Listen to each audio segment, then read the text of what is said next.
నా సినిమాలో నా క్యారెక్టర్స్ నాకు పేరు గుర్తుండవు నాకు.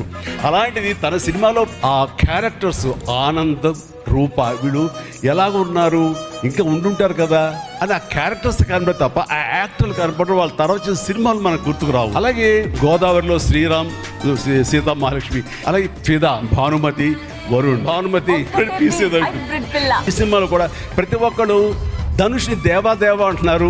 నా ఫ్రెండ్ ఏమో దీపక్ అంటున్నారు తప్ప పేర్లు పెట్టి ఎవరు పిలవట్లేదు, గుర్తుంచుకోవట్లేదు. గొప్పని దేవాను వస్తుంది అంటే క్యారెక్టర్ని అంతగా ప్రొజెక్ట్ చేస్తారు. ఇంతకంటే బెస్ట్ ఎగ్జాంపుల్ లేదు. తన క్యారెక్టర్స్ గుర్తుండిపోతాయి. అది తన గొప్పతనం. అవి వాస్తవికంగా ఎక్కడ ఇంకా ఉండుంటాయి, వాళ్ళు ఎక్కడ జీవించుంటారు అన్న ఫీలింగ్ ఇస్తుంది. అలాంటి 25 సంవత్సరాల పాటు నువ్వు అనుకున్న విధంగా, నువ్వు అనుకున్న క్యారెక్టర్స్ తోటి, నువ్వు అనుకున్న కంటెంట్ తోటి 10 సినిమాల కంటే ఎక్కువ చేయకపోయినా సరే ఒక్కొక్కటి ఒక ఆణిముత్యంలాగా చేసుకుంటూ ప్రేక్షకుల గుండెల్లో ఒక సుస్థిరమైన స్థానం ఏర్పరచు.